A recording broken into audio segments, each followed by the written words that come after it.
Hey guys, it's Kay here. Welcome to my channel. Today we are building a New Orleans inspired home, as you could tell from the title, but this house is heavily influenced by the new, well, I guess it's not really new anymore, but the most recent pack that came out, which is the Paranormal Stuff Pack. And I'm really excited for this build because I've used the pack a lot. The new items, the new build and buy mode items are really awesome. I love the furniture. The couches are so pretty, and I definitely overuse a lot of the objects. I just think the swatches are great. The hanging plant is really cool, and yeah, I just like the items a lot. They're really versatile. I use them in a lot of different style builds, but I haven't actually built like a New Orleans or Southern or Louisiana style house yet. So yeah, that is what I am doing here. And the house came out a lot smaller than I anticipated. I mean, it is a small lot, but it's a really narrow house. So it's only like 6 tiles wide. And I didn't really realize that until I placed the stairs and realized how ginormous they were and how much space they took up. So they do take up a little bit more space than usual because I have the medium wall height. So the stairs literally take up like the entire entryway, and you'll see that when we get to furnishing the inside. There really wasn't much that I could put in that space, but it's fine. I did play test this build and it is fully functional. The stairs really aren't too annoying. I mean, I didn't mind it too much. This house is perfect for a single sim. You could also probably have 2 sims here. It would just be a little squishy, but it's cozy. We'll go with that. So anyway, I'm really excited for you guys to actually get to the end of this video. I mean, I'm excited for you to see the build and like the decorations as well, but I did something a little different with the end this time. So if you guys have seen my previous videos, you know that in addition to screenshots, I do some like live action clips too with the sim that I imagine to live in the house that I'm building. So that's something I've always done, but with this video, I made the transitions kind of like match the music. So it kind of goes to the beat, if that makes sense. I mean, hopefully you guys notice it. Hopefully you like it. It's something that I really enjoy doing. So music has always been a huge, huge passion of mine. I honestly like wish I had gotten into the music industry somehow as a career, not as like a singer-songwriter or anything like that. I sing for fun. I don't think I sing very well, but I do like to sing and play guitar for fun. But what I'm really interested in is like just creating music videos and just, I don't know how to explain it, but I had mentioned in my last video also that I used to create music videos with The Sims 2, and it's just something I really enjoy, and I think that it would be really fun to direct music videos and edit them and put the footage together and just create something visually appealing. And yeah, I don't know. It's just, it's a passion of mine. I work in finance, which requires like analytics, which is really, I don't even know how I ended up in this field, but yeah, music and film editing, video editing, things like that is definitely a huge creative outlet of mine. So yeah, I'm just really glad that I had started this YouTube channel, and I hope you guys enjoy it, and I just can't wait to grow it with you. So anyway, we finished the structure of the build. It came together really easily. Like I said, it's pretty small, but it definitely works. And then just working on the terrace here. So I do place some gardening pots outside just as an activity for your Sims to do. And then I also use the vertical gardening sort of object. I don't really know what it's called, but the vertical gardening stand that came with Eco Lifestyle, I believe. I do have to move the chairs around a bit to make it accessible. This is the one that I'm talking about, but I just move one of the chairs over and it works perfectly fine. So here we are working on the interior, and as you can see, it is very, very squishy, but I am able to fit a full living room, a kitchen, and then a small little eating space. And so I had decided I wanted to use this fireplace, which I'm really glad that it fit. This is the one that came with the Paranormal Stuff Pack. So like I mentioned, I do use a lot of objects from the Paranormal Stuff Pack in this build. And this one in particular, I feel like even though it's only a 2x1 square, this fireplace feels or looks, I guess, a little more bulky than the other fireplaces, but I'm glad that it was able to work. So just adding the chimney here to make it more realistic, and then we will move back onto the inside.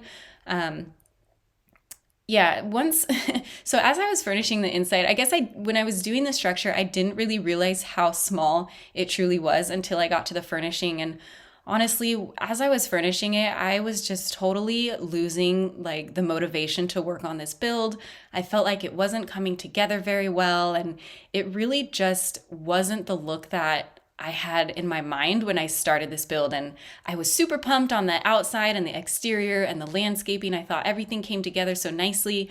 And then I got to the inside and I just like, I didn't even want to really work on it anymore. But I pushed through, and I'm glad that I did because I actually really like how it came out. So just working on the living room here, and the idea that I had for the sim that lives in this house is, so there isn't a seance table. Unfortunately, there just wasn't room for a seance table, but I did still imagine the sim that lives here to be more on the spiritual side. Maybe she enjoys like palm reading, so I put that little hand object that came from Paranormal, and then this weird doll thing. I forget what it's called. I don't know if it's like spooky doll or sculpture or something, but so yeah, I still went with like a spiritual sort of aesthetic.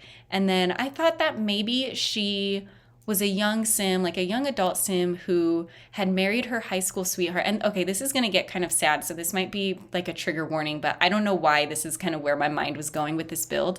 But I thought that maybe she was a young widower. She had recently lost her husband, and she moved into this house just to be alone, and maybe she inherited it from like her grandmother or something, and she moved in here to just be alone and to get away from everybody because she wasn't coping well with the loss, and she was just kind of sad. And I don't know, she enjoyed living here because it reminded her of her grandmother, and maybe she I don't know, that's kind of the extent of what I was thinking. And so you will see the sim that I imagine living here in the screenshots, and she's actually a sim that I had used for a previous build that I posted on Instagram. It is the Paranormal Beach House, but I felt like she would really fit well in this house as well. And so yeah, I definitely used her again for these screenshots, and I don't know, hopefully you guys like it. I know that's kind of like a weird and sad storyline, but that is just where my head went with this build because it is kind of like old-fashioned, it's smaller, it's just a little bit kooky, and yeah, I don't know.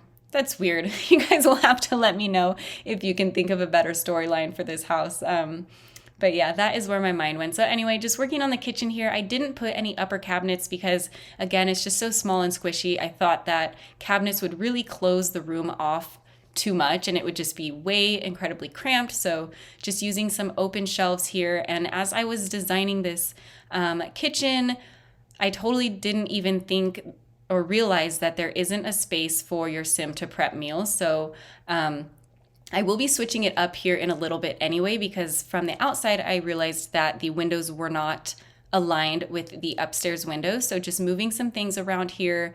I didn't want the fridge to block the window, so I moved that to the other side. And then that tea brewer is in the way of any meal prepping that your sim can do. But unfortunately, Sims cannot prep meals on those like smaller end counters, which is really weird. They can prep meals in the corner, like a corner counter, but they can't prep meals on that end counter. So I did have to switch that out for a full-size counter. And then we're just heading back in here to the living room to add a few last-minute decorations. And then we will head on to the upstairs, which is where the bedroom and the bathroom is. And so you might have noticed that the flooring and the wallpaper was already done, which I didn't do that on camera. So what had happened with the upstairs is that I had completely decorated it, but like I had mentioned, I was just feeling really discouraged with the size of these rooms. I'm not used to building in rooms that are this small. And so by the time I got to the bedroom, I was just really burnt out. I was kind of over it. I didn't like where the house was going, and it definitely, I guess my creativity definitely suffered because of that. And the bedroom was just so blah. Like, it was not pretty. I wouldn't have been proud to show it off to you guys. I really didn't like it at all. So once I finished the entire home and kind of saved the footage down, I actually decided to go back and redo the entire upstairs. And I'm really glad that I did, because I like how it came out so much better now. It's a lot brighter. There's a lot more decoration. So before, it was just the same wallpaper, but in the white swatch. And then the furniture was just brown. I really didn't have too many decorations. I think I forgot to put lights even. So yeah, it was it was just not pretty. But this is how it came out, and I really like it. I used pinks. I used this vanity from oh my gosh, I cannot remember what this is from. Vintage Glamour, I believe. And then over here, just adding a dresser that came with the recent update, and then as well as a bookcase, just so your sim has some activities to do. This home is kind of lacking in the activities a little bit just because it is so small, but I mean, hopefully I made it work and hopefully you guys like it. But we're just finishing up here, going to be adding a few last minute details, including this creepy doll that is in the debug menu for Paranormal Stuff Pack. And then that's about it. And then we'll just be heading out into the hallway, but we are just about coming up on screenshots. So thank you guys so much for watching this video. If you liked it, please give it a thumbs up and don't forget to hit that subscribe button, and I'll be back with another video for you very soon. Bye!